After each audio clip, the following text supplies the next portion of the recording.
Fantasy Football Happy Hour with Matthew Berry.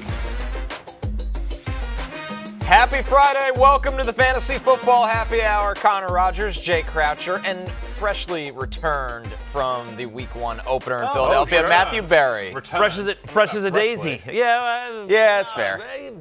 Back in... Am I ever, at this stage, am I ever really that fresh? Let's be honest, sorry, just tweeting out the link. Very exciting. Right on time. Yeah, that's what I do. That's what I do. Fresh as a daisy. Yesterday, Connie, you missed it because you had the day off because the Mets lost again. Yeah. But Matthew, I could hear him. He was saying, guys, just wait a second. I got to tweet out the link. It's like, no, the show starts at 12. Why is Mike's hot? Yeah, that's good. Yeah. No, the show starts at 12 regardless. To be fair, it's your first year on TV. I'm the only one that does tweet out the link. But you know what? I think people enjoy behind the scenes. I think they enjoy the rawness. Yes.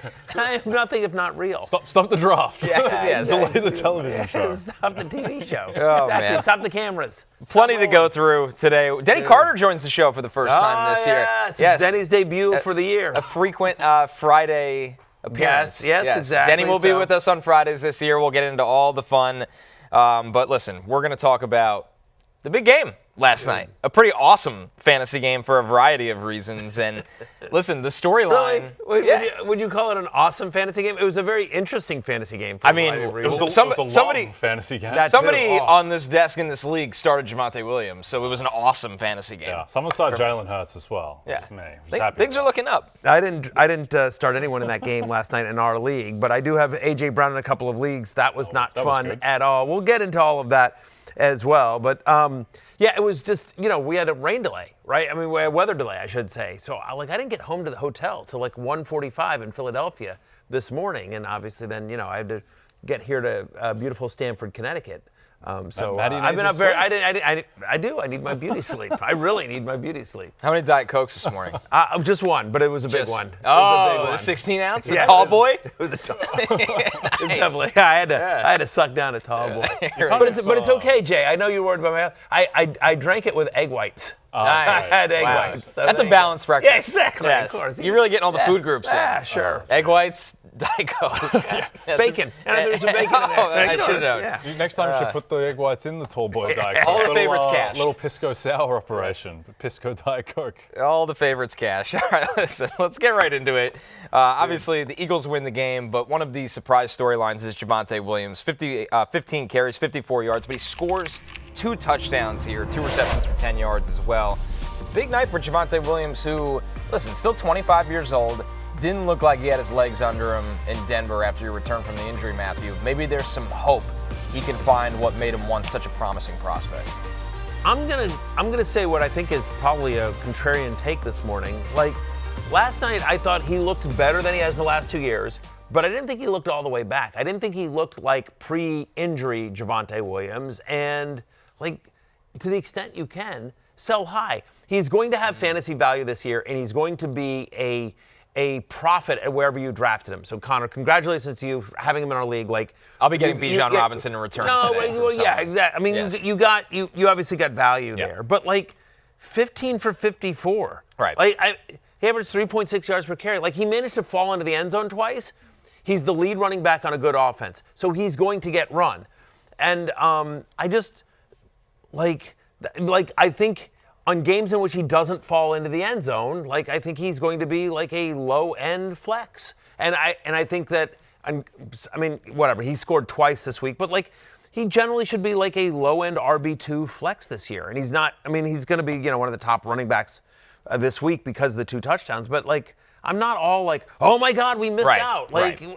And the other thing, the last thing I'll say here is that obviously the ejection of Jalen Carter played a massive role. It's huge. Now the counter to that, of course, is most teams don't have a Jalen Carter, so they're gonna face Jalen Carter one more time. But still, my fact is that the Eagles planned a specific defense, thinking they were having Jalen Carter all game long, and then one play in, he's out. Yeah, it's a weird one. I think Carter probably impacted the pass rush more than the run defense, though he still makes an impact there. I think with Javonte, it's strange because, 2 years ago, the first Russell Wilson season with Sean Payton in Denver, Javonte was going like pick 55 in drafts. So he was a trendy pick, and we thought that he was going to be RB1 in a solid offense. Then he just hasn't looked good for 2 years. But I didn't think he looked like all the way back, but Connor, I thought he did look much more explosive than he did certainly last year. He had some leg drive. He had the 10-yard run inside the 20 where he was moving pushing the pile a little bit.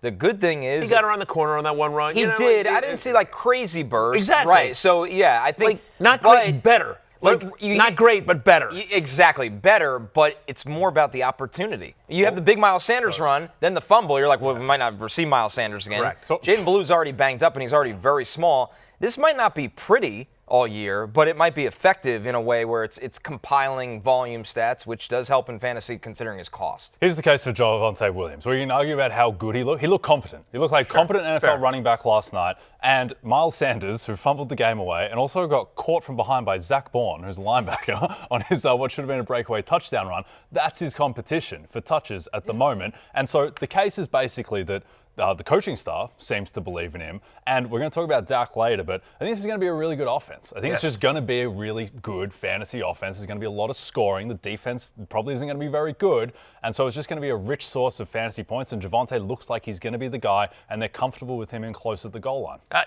I agree with everything you just said there. 80% of the offensive snaps. Javonte played 80% of the snaps. Now, again, Blue was banged up here.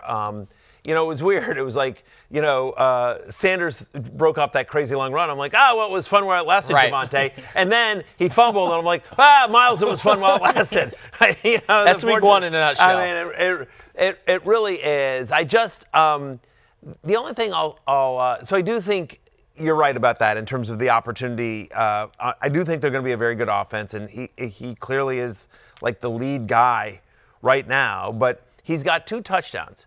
If I set the over-under on 7 touchdowns total for Javonte Williams for the season, what side are you taking?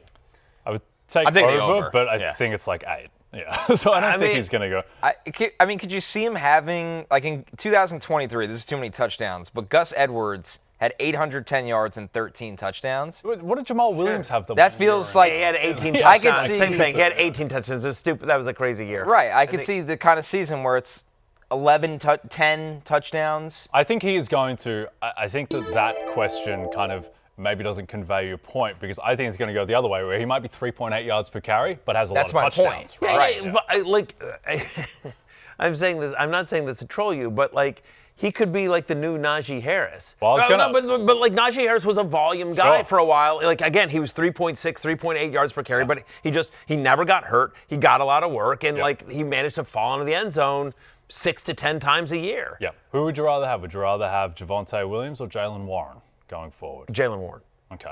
So Jaylen I would rather have. Again, we haven't seen it yet, but I think I get that the Steelers are going to be the Steelers are going to be a worse offense. Yeah. I just think Jalen Warren's a better player. Sure. And I can't believe I'm saying this on national TV, but don't give me Arthur Smith. Oh my goodness. For run game play calling, I would prefer to have the lead running back of a Arthur Smith offense than a Brian Schottenheimer offense. I can't believe I just said that. I can't believe I said something positive about Arthur Smith. Wow. Do you guys disagree? I'd rather have Shoddy and Javonte.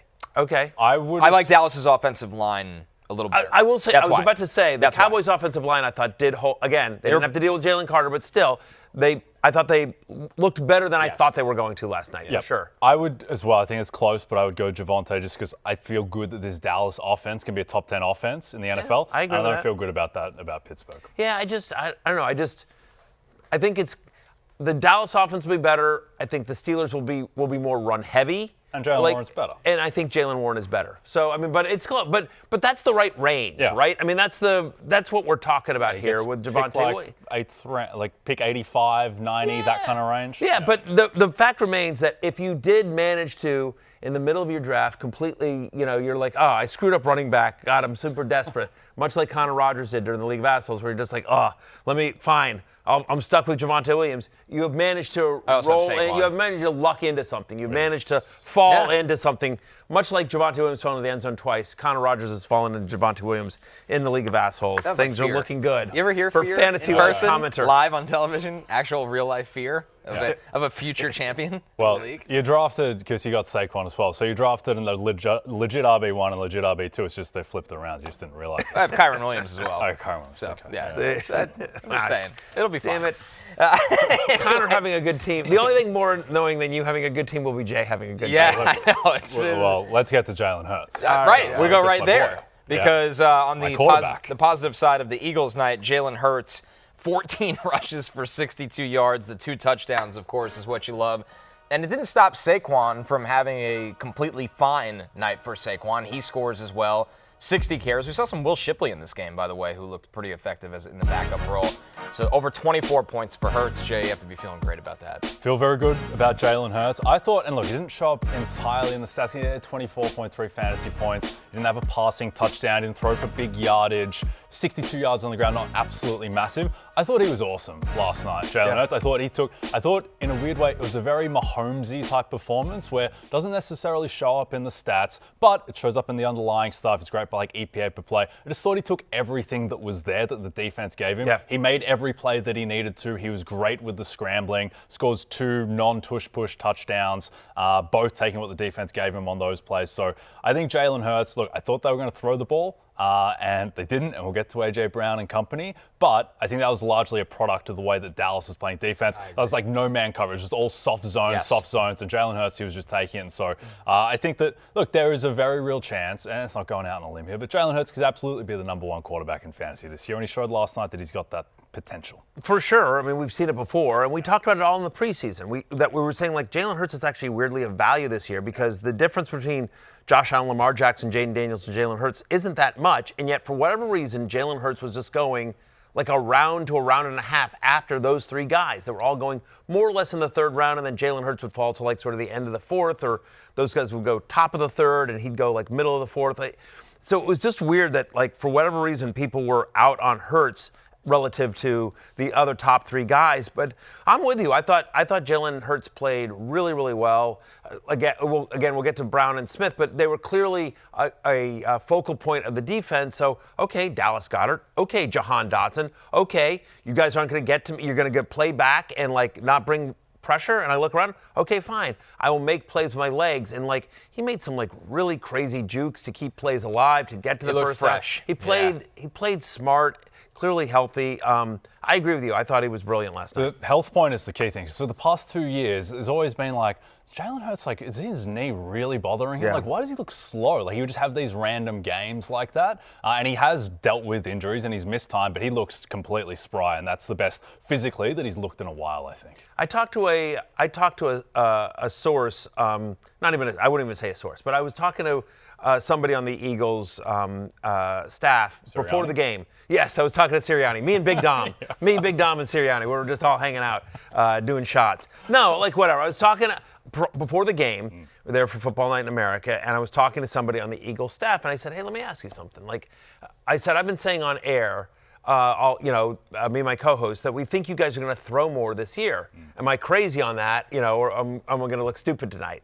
And he says, I honestly don't know. He goes, I really think what we're going to do is, listen, we know that everyone, I'm paraphrasing here, but he said, we know that everyone has kind of got us circled on their calendars, and they have spent the offseason studying how to beat us. So I think there'll be some games where we are pass heavy, but I think if there's some games where we're going to very much sort of take what the defense gives us. We're going to it'll be game to game. It'll be sort of situation to situation. We're not going in with the attitude of like, this year we're definitely passing more, or this year we want to be very run heavy. We're just going to sort of see what the defense gives us and try to take it apart because we feel pretty good about where we are on all sides of the ball at every position, rightfully so. So And that's what we saw last Exactly. night. They played back. They played cover 2 a lot. They just kind of said, like, we're gonna play back. And so Jalen Hurts like, all right, then. I couldn't understand why the Cowboys didn't leave a spy on Jalen Hurts. Yeah.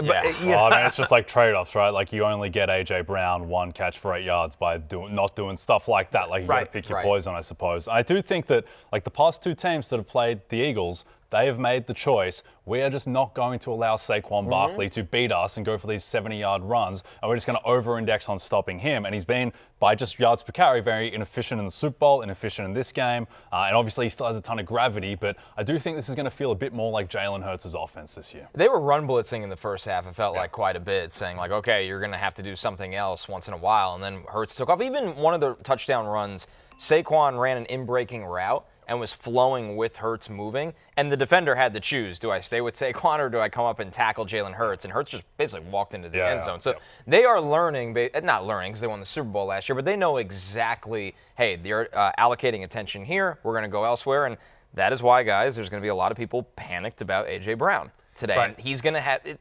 Right. It's not going to look like this every week. No. Before we get there, so I mean, like, listen, again, like, this is such a weird game that I would just truly throw it out for most purposes, right? Like, so Jalen Hurts averaged 4.9 air yards per attempt. This is somebody who averaged 7.8 last season, so it was really dinking dunk.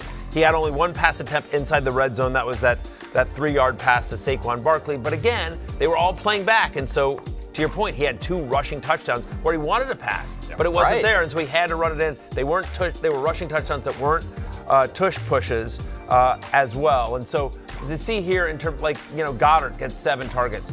I wouldn't be surprised if that's a season high for him.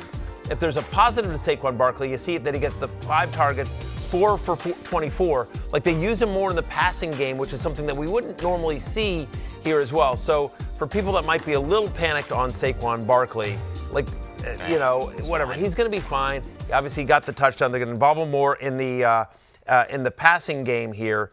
The other thing is that, like, because of the weather delay, it was also weird. It was right? So it was just such a. The start of the game was insanely bizarre. Right, with Jalen Carter. You have Jalen Carter and Dak Prescott. You've got someone getting carted off before the game. Yeah, you have somebody hurt on the kick return. Like, it was just there was constant stop and start in this game. If somebody offered you A.J. Brown for Javonte Williams right now, would you do it? I have to look at my roster and see what I need. No, but I'm just like, right, you know, so one reception for 8 yards, 0, you know, you're 1 taking target. A.J. Brown. Of course. Yes. That's what I'm saying. Like, I think they made it. Look, keep his value high. This was a again. We think they took what the what they took with the offensive. But look, A.J. Brown played 87% of the offensive snaps, right? He ran 32 routes. Like, he was out there. It was just like he was bracketed. Like, and they made a point of taking him away, and so that's why you see suddenly Jahan Dotson, right? You know, who's clearly going to be their number 3 wide receiver. Jahan Dotson get looks. Dallas Goedert get looks. 5 targets for Saquon Barkley. Again, the Eagles just sort of took what the defense gave them. Better days are ahead, I believe, for A.J. Brown and Devontae Smith. But there's a scenario where we're not going to see a game. We're likely not going to see a 1-for-8 game again from A.J. Brown, but there may be some clunkers here along the way. Like 3 for 27s, you could have them because of the way they can play. Yeah, look, I thought A.J. Brown was going to have a great game last night, and that matchup took him over 71.5 yards, and he went under. He didn't. They underhit on that one. Yeah, it was touch and go.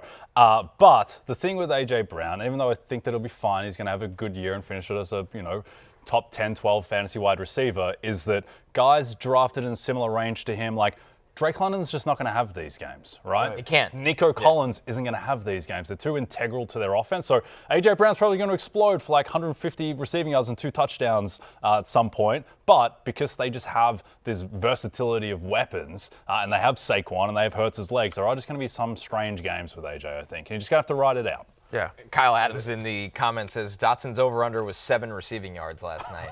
He hit the big one, though. Yeah. Like, that's if you're going to be playing Jahan Dotson over-unders, you gotta have that one big play, and he had it. That's what you have to do. Saquon Barkley under 19.5 rush attempts, though. That did cash. That was my that was my best bet yesterday on this show. Meanwhile, though, by the way, I had to do don't get me started. I had to do a 4-leg parlay last night. Sure. Anyway, and so I'm just like, you know what? If I have to do 4 legs, I'm alt-lining the crap out of this thing is what I'm going to do, right? And like and so some of them hit, but like one of mine was like Jalen Hurts to throw 1 touchdown pass. Yeah. Which was at minus 500, but I threw it into it's 4-leg parlay, so I throw it in there. All right, fine, good.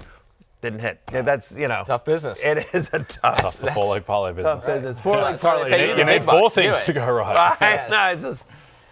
By the way, if you're an A.J. Brown manager down and out today, you're off to a tough start for your fantasy season, you drink for free here at the Happy Hour. Yeah, absolutely. We're here for you. We're here. We're here for you. You got 0 points, but you do have a free beverage. You got a couple as much as you want, honestly. 1 for 8. 2 points? 1.8. 2 points. Yeah, 1.8. 1.8. Anyway, we will give you a drink that is more than 1.8 ounces. I will tell you that. So yes. Feel bad for A.J. Brown managers. I heard one is joining us in just a little bit. Oh, really? In our show league. Is that Dennis Carter? That is. Young Dennis Carter? Young Dennis will be here, but before we go there, we have to talk about CeeDee Lamb, guys, in the Cowboys offense. guy Yates, because your guy Yates. Still your guy? In the box score, 7 catches for 110 yards looks lovely, but it feels like it should have been so much more. My friend Ian Harditz at Fantasy Life tweeted out, CeeDee Lamb just had the worst 7 for 110 game in NFL history, which is true. Which is true. I mean, they win the game if a couple more catches on those one drops. of them. The long one was the ultimate difference maker, but man, to have 3 drops in that short. The last one, I'm not going to penalize it. The one that he had, that he dove out.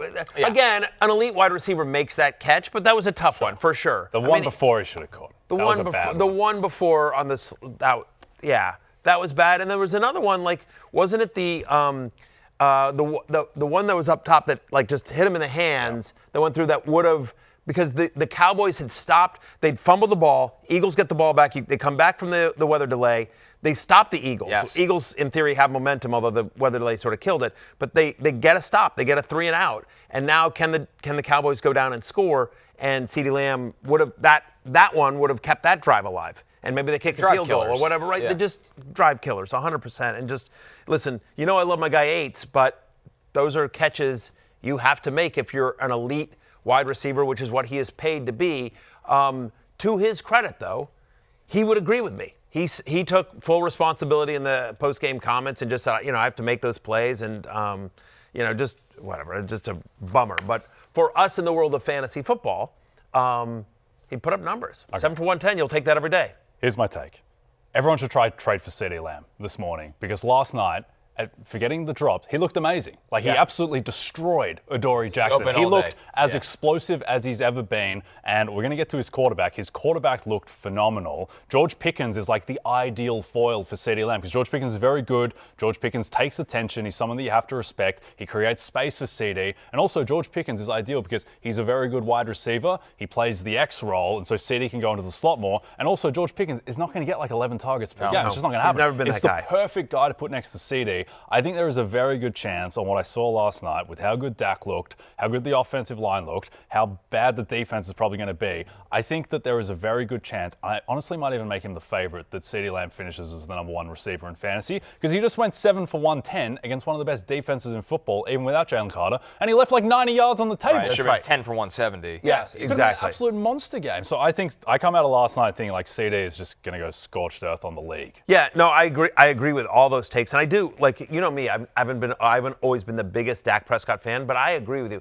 He looked phenomenal last night. They should have won that game. They had that game. Lean, ripped. He's just looking in a good spot physically. Finally moving well, and just the accuracy was on point. The whole night. Talking to some of the guys on Football Night, they all noticed, that they think that he lost about 15 pounds just to the eye test. That he looked different. Looked a little, shredded. Like a young Matthew Berry. Like a young Matthew Berry out there. Certainly, we have the same hair.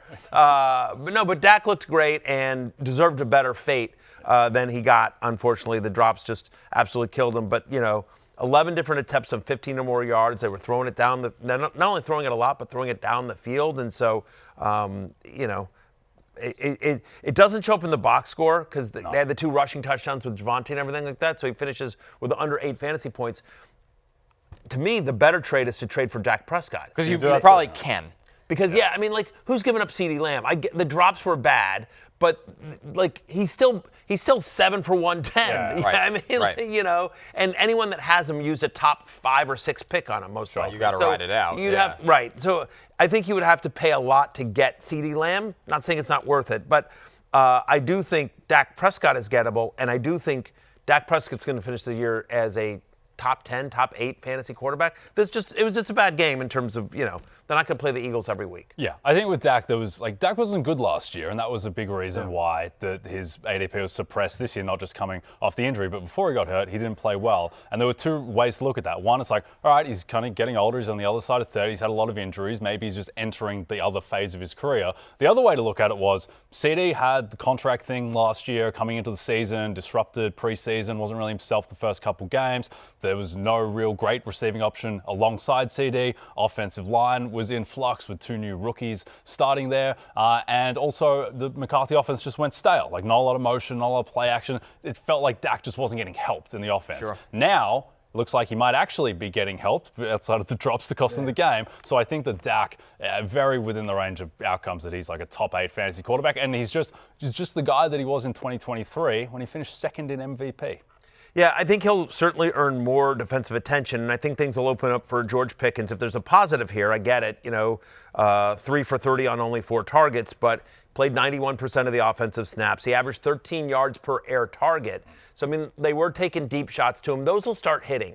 They'll take more, and those will start hitting, especially as CeeDee Lamb just continues to get so much volume here. The last thing I'll say, Connor, is sort of interesting. Jake Ferguson, 5 for 23, 18% target share. An 18% target share for a tight end is borderline tight end 1 material. And could add a touchdown. 12, yeah, exactly. Right. It's a pass that you expect him to catch more often than not. So Jake Ferguson, Dak loves him. I mean, we've seen it over and over again. And goes back to your point, Jay. Pickens didn't come into this offense and kind of push aside the roles that already exist. He's filling one that they didn't know how to fill, right? Trading for Jonathan Mingo. And in all seriousness, now you just put Pickens in the X, CD in the slot, and Ferguson as a legitimate top 3 pass catcher in the offense. I mean, they're not going to be throwing to Javonte that much. Jaden Blue's not ready. There's something there. There's definitely something there. George Pickens is Klay Thompson. Like, he's running around setting screens, creating space for everyone else, and he's not going to hold the ball a ton. Drew the DPI, which is a big call. I know. I'm a big believer that in fantasy football, I wish we could figure out a way to do this. Like, you should get like half the points. I agree. Yeah. Like, if you draw a DPI, like whatever, George Pickens got whatever it was, 50 yards, 45 yards on that DPI. He had a hand inside his jersey. Right, correct. And he almost caught it with one hand. Like, really close. He came very close. So, like, that's 45 yards. Like, in theory, that should be, if he catches the ball, it's 5.5 fantasy points. Like he should get 2.5 for that. You got a point for a DPI. It's harder to do it. Also, if you forget about it, like CD got mugged in the end zone by Adoree Jackson, and like that could have been a touchdown as well. Adoree Jackson. But Eagles did not look great overall, by the way. No, like, they're NFC lucky to is get wide out. open. They're lucky to get out of there with a win. Like Adoree Jackson's going to be a problem. Like for the Eagles. Not for that's what I'm saying. Like start your receivers against Adoree Jackson. 100%. Very clearly. Oh, so. All right, let's get into the injuries we're tracking going into the weekend because am I listed on it? Oh no. it's not fun. We'll get to Christian McCaffrey in just a second. Can I take a nap, or we had a commercial break yet? We're almost there. We'll let you sleep, I don't know, at some point. You sleep when you're dead. Devon Achane and Tyreek Hill are expected to play per their head coach. Christian Kirk, though, things are not looking good for him. That could be a week-to-week injury now with the hamstring situation. Jayden Reed has been back at practice, which is a nice surprise because he was in a boot at one point this summer. Darnell Mooney is also back at practice. Michael Penix's number 2 wide receiver is day-to-day per his head coach right now. So we're all day-to-day. We are, and so is Darnell Mooney, although things are looking more promising. But we have to start with Christian McCaffrey here, guys, who... in classic fashion, Kyle Shanahan, downplays injuries and... Literally, yesterday on the show, Connor, you weren't here, you were mourning your Mets. Yes. I'll be off when they win, too, by the way, on Thursdays. So don't get your hopes up, anyone. When the Mets win on Wednesdays, I won't be here on Thursdays. He's got to go to the gun show. I get it. That's right. Always open. Yeah, always open. Like Club said. So, anyway, we literally played, we literally played... sound from Kyle Shanahan talking how confident he was about Christian McCaffrey's health, how he feels good. And 2 hours later, the report comes out that he's on the injury report, limited in practice with a calf injury. Which is the scary part. Which by the way, I'm no doctor, but for running backs that use their legs, they need calves.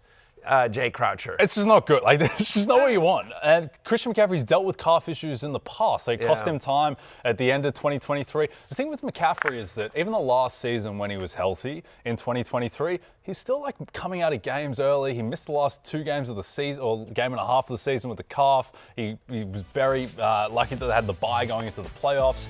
Like, he has been really banged up. And I think, well, at least me and Matthew were high on McCaffrey coming in because I was very much so. Because I think the people were just baking in too much. It's like 100% chance that he's going to get hurt, and it's never that. But when you look at his games played since 2020, it's great. 3, 7, 17, 16. Yeah, but again, like last year obviously was a brutal year for Christian. Played only 4 games, but he played 33 games the 2 years prior. Yeah. Like he's been relatively healthy since coming to San Francisco, except for last year. I'm not panicking just yet. No.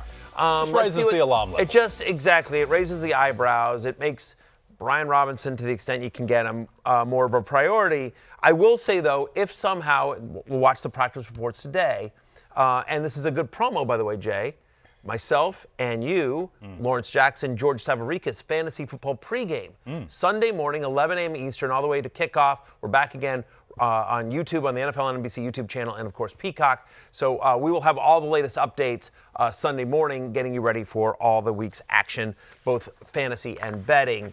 But we'll watch the practice reports today. Hopefully he practices in full or, loses the designation. If for some reason he were to miss this game, I think if I had to start a 49ers running back, it would be Isaac Guerendo. Because Robinson just got there. Guerendo was in the... I don't think they'll care.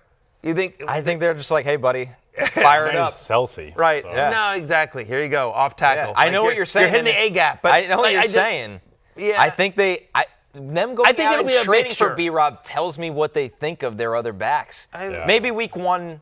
That's what I'm saying. I'm arguing week 1 that if I had to pick one, like for the season, Brian Robinson is clearly the insurance running back you want if you have McCaffrey.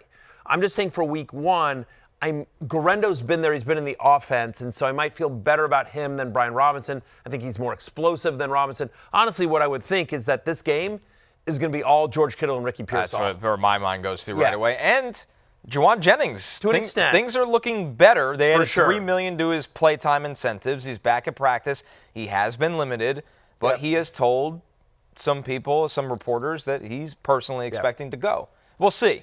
But Pearsall and Kittle, are full throttle. Yeah, just he hasn't been in camp, so and he's already a little bit banged up. So does he play limited snaps? Right. You just don't know. You feel really good about Kittle and Pearsall this week, I would say. We'll wait to see on McCaffrey and his health. But it's one of those things where it's just like, it's week 1. How's he limited in practice in week? I'd say also he was limited in practice and listed questionable week 1 last year, and then we didn't. So here's what scares me. Is that this designation pops up after, when you look at the practice week for a typical NFL week, especially week 1, and you're playing on a Sunday, or even if you're playing on a Monday, that Wednesday is like, okay, we're going here. We're going full throttle. So they go full throttle for the first game of the season, and this pops up right away. That's what worries me. It's not like last week of July, we got to be careful here. It's like, we were game planning. We're running what we're practicing for the actual game, and all of a sudden this is back again. Even on a Wednesday in week 7, where you'd be like, hey, whatever, they've just exactly. They played differently. They played the Monday night game all the way, so shorter week, and they were cross country and blah blah. We need this guy good for the Thursday or at least the Friday. Get it practicing on the Friday. It's like after Wednesday this comes up.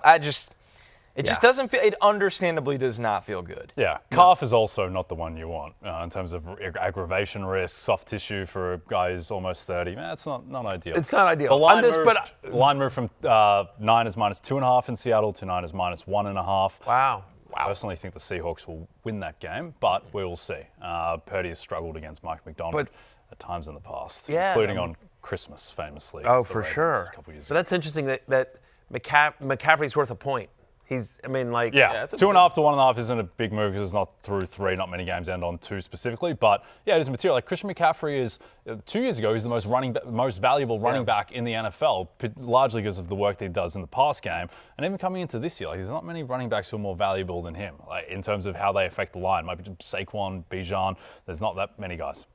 Yeah. All right, guys, some more injuries here, and that's obviously going to be just a massive one to watch all the way till kickoff, of course. Why can't we have nice things? No, you can't. You cannot, especially if you drafted CMC. Yeah. Jerome Ford listed as the starter on the Browns depth chart. Fire up Jerome Ford time, maybe? Yeah.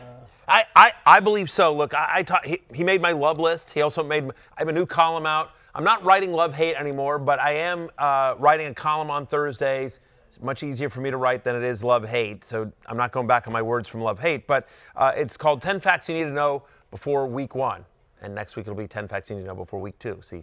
Can't wait for Week 5. So yeah, there's exactly. a twist. Yeah. You actually start prepping for Week 8 instead. Yeah. But, I just talked about the fact that, this is Jerome Ford, when he has gotten work, has been productive. And most importantly, look, they are 5.5-point underdogs to the Cincinnati Bengals. The Bengals are a team last year that gave up a lot of receptions to opposing running backs. That's an area of weakness for them. We don't think their defense is very good at all. So in theory, the Browns should be in game script quite a bit. They're going to be throwing. They're going to be trailing against a defense that gives up a lot of receptions to opposing running backs. So yeah, Jerome Ford, who is not only their pass catching running back, but right now, to your point about being first on the depth chart, I suspect they trust Jerome Ford a lot more than the rookie Dylan Sampson. If I'm starting a Cleveland Browns running back this week, it is Jerome Ford. And I think Ford, I'm at 23. I'm as a high-end flex, low-end RB2 this the Bengals. week. It's the Bengals. Like, I think Jerome Ford is somebody that should be started in a lot of leagues this week. He's not 100% rostered, by the way, so worth checking to see if he's out there. It'll be interesting to see if Jaden Higgins does anything with the opportunity now that Christian Kirk is out in Houston, or just if Nico Collins just goes nuclear. Our last bit of news here, guys. We waved hello and then goodbye to Amari Cooper. He's announced his retirement after 10 seasons. That was the quickest comeback of all time. Dude. How many days? 3? Yep. Yeah. Amari Cooper. Similar amount of days that Joe Flacco's come back in 2023 when he won Comeback Player of the Year. Similar amount of time. Similar amount. We'll see if Amari Cooper wins Comeback Player of the Year as well. But, like, this is me. So a guy that I follow on social media, Burgundy Blog, he just does a great job. He does a great job covering the Commanders, my team. And so he tweeted out, this is from March 14th, who said he was just trying to think like, hey, I wonder if we should add to our wide receiver depth room. Amari Cooper's out there. And I just replied to him, Amari is done. That's not me talking. That's from an offensive coach of a former team of his I spoke to at the Combine. Again, this tweet is from March 14th. And to which Burgundy Blog was like, yeah, okay, my bad, never mind. He's great. He does a great job. He's a very insightful commentary around the team. Like, I enjoy following him quite a bit. But what I would say is that if you go back to my 25 things I heard at the Combine, that was one of the things I heard where I talked to an offensive coach of one of his former teams where I said, hey, what happened to Amari last year? And the answer was, I think he's just done. I mean, again, like, he couldn't get production with Josh Allen in an opportunity. Like, they needed him, right? Yeah. I mean, like Keon Coleman, right? And Keon Coleman took time to develop. So they wanted Amari Cooper to work, and he just didn't. He just couldn't, right? And so anyway, not surprised that that he called it a career. Look, he is somebody who had 7 1,000-yard receivings. 4 different games. What? Receiving is good. What did I say? What language was that? I don't know. Dude, I'm on 2 hours of sleep. 7 1,000-yard receiving seasons? Sorry. 7,000-yard seasons. 7 seasons. Mais en fait, All right. He's going to bring Denny on. Please bring Denny on. 7 seasons where he had at least 1,000 yards receiving as well. We can always remember the December 24th game against Cleveland in 2023 where he had 51.5 fantasy points, 11 for 265, 2 receiving touchdowns. Amari Cooper, fantasy superstar. Much respect on your retirement. Yeah. Kevin Koska in the chat goes, I tuned in just in time. What a hell of a time to check out the show. Sorry, Kevin. It's I'm Friday. Sorry for the children out there. There it is. Yeah. What is that, Matthew? A lot of people have flexual frustration. It's happening. Yeah. It's going around. Oh yeah. Trent, It's so many America. people. So many people. There's shows, there's medicines that you can take, there's therapy you can go in for flexual frustration. Yep, supplements. Supplements. Yeah, there's a lot of solutions. For sure. There's things that will come in the mail for you. But you should see a doctor for Yes. all your recommendations. Absolutely. And we have one on the show. We do. Dr. Denny right. Carter. I am a doctor now, guys. I just want to let you know I took the off season to get my doctorate in psychology. You know, most fantasy football analysts kind of just putz around during the off season. Not me. It usually takes 4 to 8 years to get this degree. I got it in a few months, so I'm ready to go. I'm ready to help you with your flexual frustrations. Yeah, very important. Your flexual frustration. So, here's my question, Dr. Carter. I'm having an issue with premature starting, and so is it too premature to start Tank Bigsby this week? Look, this is a common problem with fantasy football managers, and honestly, you should not have shame around premature starting of timeshare running backs. Okay, it's natural. It happens. It happens to more people than you would think, honestly. But we have to remember that Tank Bigsby is listed as a co-starter alongside Travis Etienne in the Jacksonville backfield ahead of Week 1. He's a big play guy. All the metrics say he can make a lot out of a little, so he doesn't need a bunch of carries, and he's not going to get that here. You may say, well, is it wrong? Is it wrong of me to want to prematurely play this guy who is not involved at all in his passing game, in his team's passing game? And I would say no. I would say it's okay. If you need a hug, I'll give you a hug. Whatever it takes, I think it's okay to play him in your flex, even prematurely. Denny, I usually only like to see Wan'Dale Robinson in the dark. With the lights on, it's a little scary. Can you tell me, in a matchup against Washington, what are you prescribing with Wan'Dale Robinson? Yeah. Okay. So the urge to play Wan'Dale Robinson in the flex, even in PPR formats, it's wrong and sickly. I honestly, it's a perversion, frankly. Not surprised. I don't think it's right. Look, this guy was 10th in receptions last year, 45th in receiving yards. Guys, he had more receptions than Brian Thomas last year and was totally useless even in PPR formats. So you should actually feel some shame around this. And you should not play him in your flex, I don't think, in Week 1. Wow. Actual shame. He's done. That's right.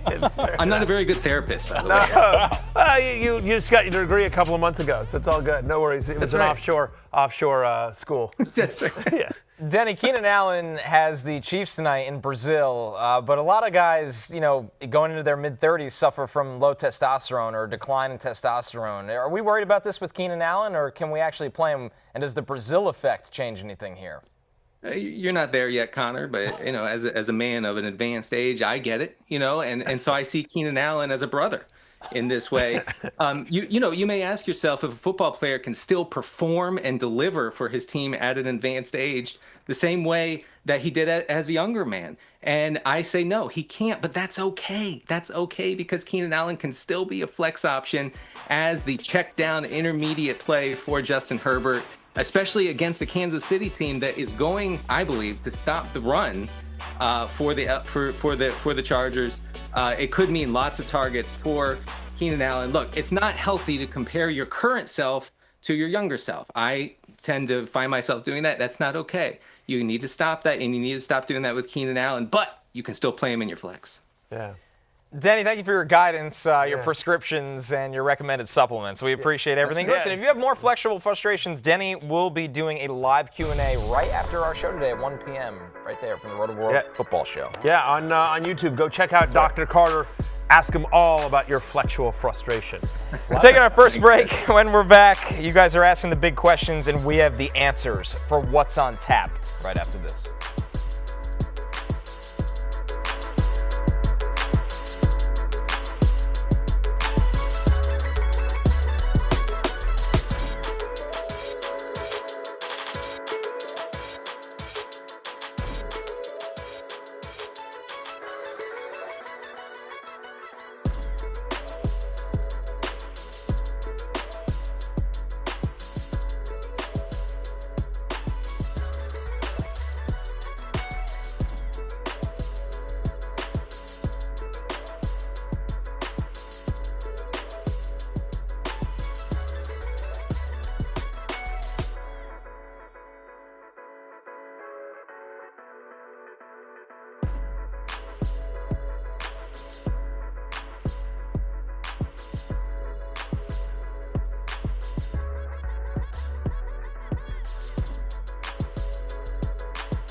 Sunday night, two playmakers at the top of their game collide. Reigning MVP Josh Allen and the Bills host two-time MVP Lamar Jackson and the Ravens Sunday, 7 Eastern on NBC and Peacock.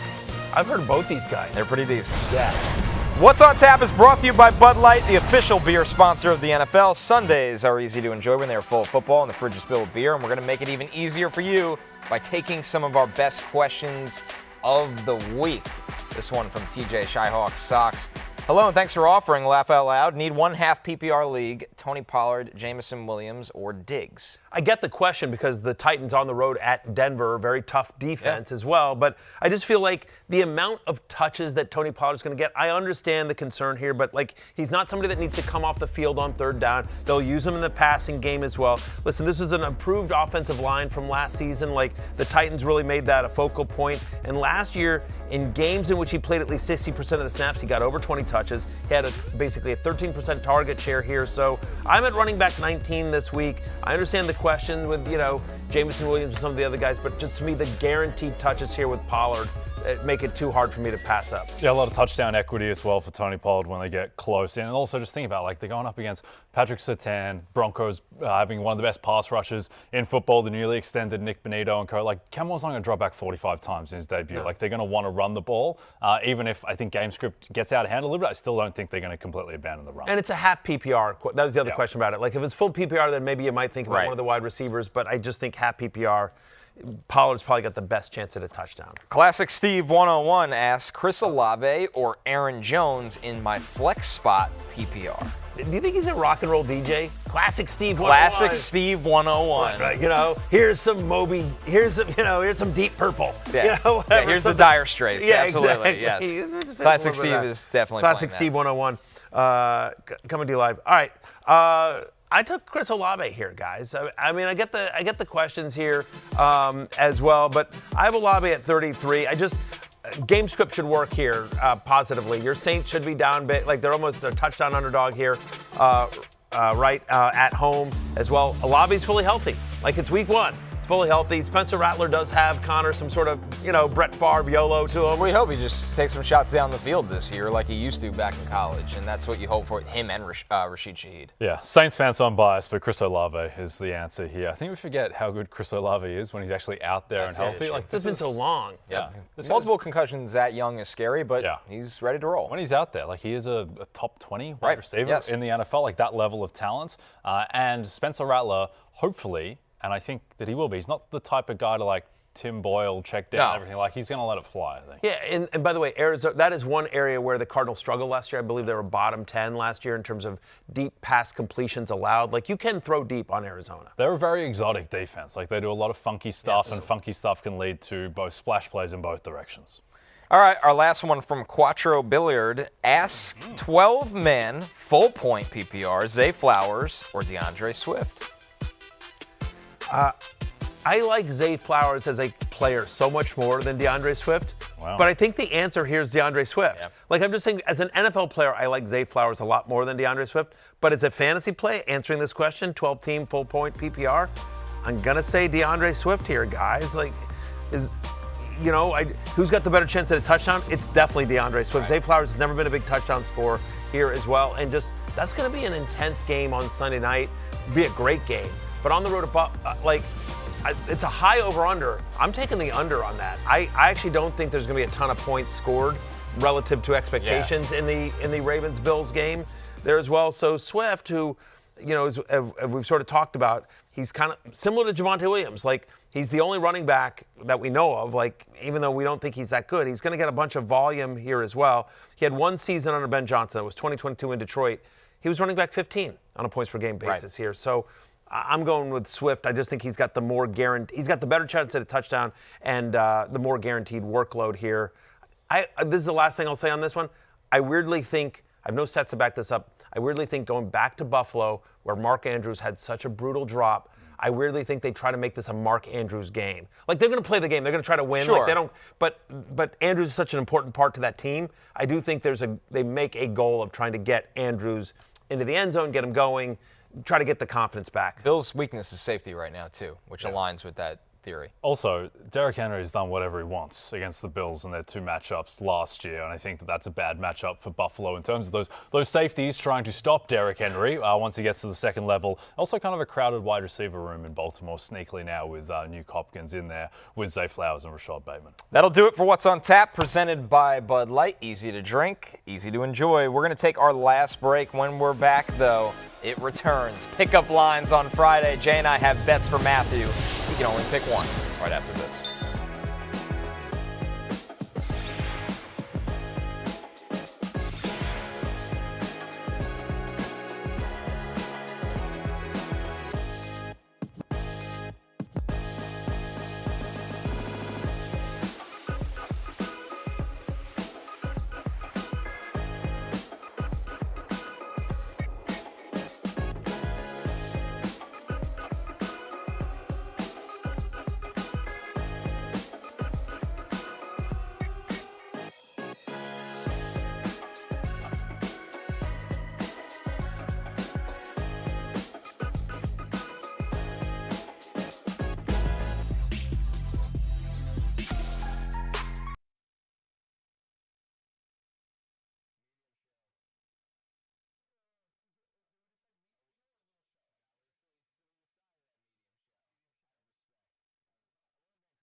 DraftKings is the official daily fantasy partner of the NFL, and right now, all Pick 6 customers can play free for a share of DraftKings' biggest bag ever. Hit all 6 picks for your cut of $1 million or more. Just download the Pick 6 app and use promo code FFHH when you sign up. Ride the upside with Pick 6. It's time for last call. We're going to start with our best bets tonight for the big game in Brazil between the Chargers and the Chiefs. Here's the most bet player props right now. Patrick Mahomes, all passing touchdowns I'm actually taking this one, guys. I went over 1.5. This line has moved, though. I believe when I originally checked it on DraftKings, it was minus 135. I guess the public is all over. It's now minus 152. Jay, what do you got for us tonight? I'm going to take Patrick Mahomes' longest completion over 35.5 yards. I think that they will overcompensate trying to hunt explosives against the Chargers team that is liable to giving them up. Mahomes had a 50-plus yard pass yet last year against the Chargers. Yeah, I completely agree with that. So I'm going with this with Xavier Worthy, who we've talked about, made the love list. Give me Xavier Worthy over 62.5 receiving yards. He had at least 65 yards in 4 of the final 5 games last year, including the playoffs. To your point, the deep pass is a point of vulnerability for the Chargers. Fantasy-wise, guys, by the way, I think this is all fairly chalk. Like you're starting Mahomes, you're starting Kelsey, you're starting Worthy, you're starting Pacheco, you're starting McConkey.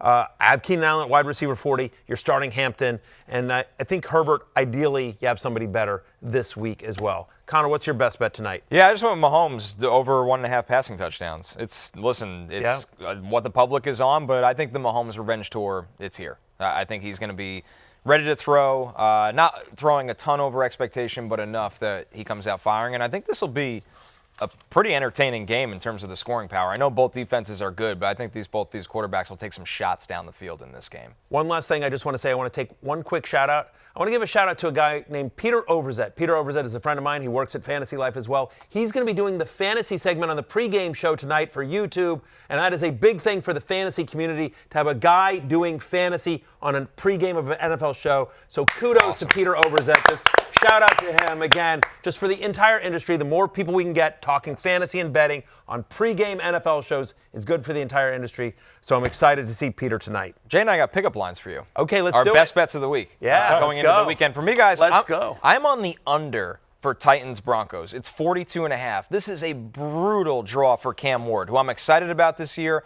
I think it's just really tough to go to Denver, play your first NFL game, and put up a ton of points. I think the Titans' defense is good, where I love the Broncos this year, but the Titans' defense should be able to somewhat limit that Denver offense. 42.5 points is a lot in this game. I love the under. Okay, I like that too. My one, Matthew, we mentioned Jaylen Warren before. His rushing attempts set at 12.5. Last year, the Steelers running backs on average, they averaged 25 rushes per game. Najee Harris, my man, was the number 1 running back. He averaged 15.5 carries per game. I think that Jaylen Warren, in a game where the Steelers are favored, where the Jets, even if the Jets win, I don't think game script is going to get away from Pittsburgh by any means. So I think Jaylen Warren is the number 1 running back in that room. I think he will go over 12.5 rushing attempts. So listen, guys, both really good bets. I like both of them. No flexual frustration from me, so you're getting a fresh Matty. That'll be good for both of you guys. But honestly, Jay, I'm going home with you. I like the bet as well. Twist. Yeah. Honestly, Jay, you might be surprised by this. But I decided I've to go chosen home with you. Listen, I believe in Arthur Smith. I do think with Caleb Johnson, Kenneth Gainwell, I do think they lean on Jaylen Warren here. My nervousness is that Cam Ward throws like a pick 6 or something like that. Sure. Which Denver's is why defense is gonna roll. Like, it's closer time. You don't have to go home, but you can't stay here. For Jay, for Connor, for Denny Carter, I'm Matthew. We'll see you on Sunday morning. Peace out.